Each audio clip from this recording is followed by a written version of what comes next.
I'd like to welcome Bhavani from Amrita University to present her phenomenal work.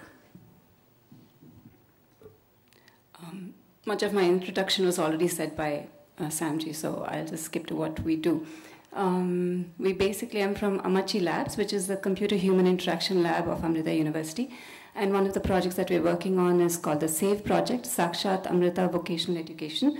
So we built computerized vocational education modules.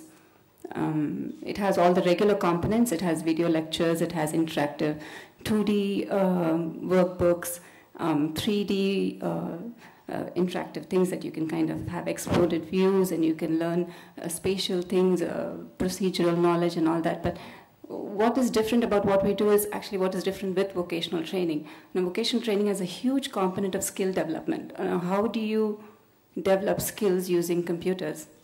You need to touch and you need to feel if you want to learn how to do something with your hands.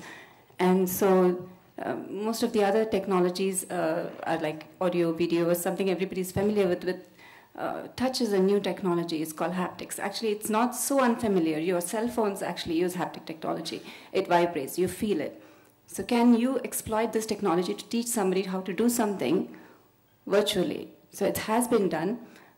Pilots use flight simulators. They can have wind turbulence and everything, and surgeons can practice surgery virtually. And so why not take it to vocational education?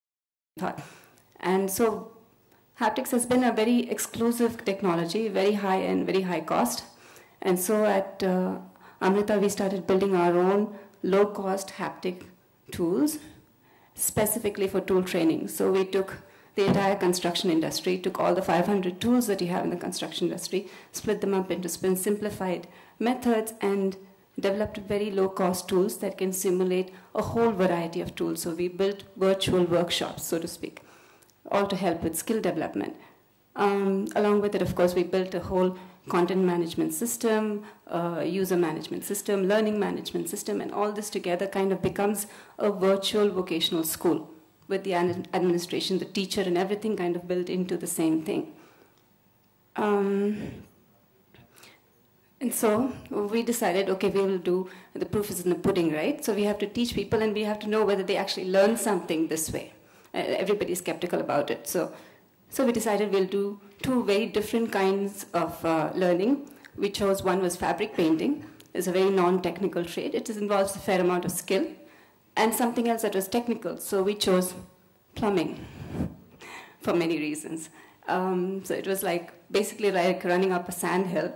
We did not have content. So we really had to rewrite the textbook for plumbing before we even decided to build content, computerized content for it.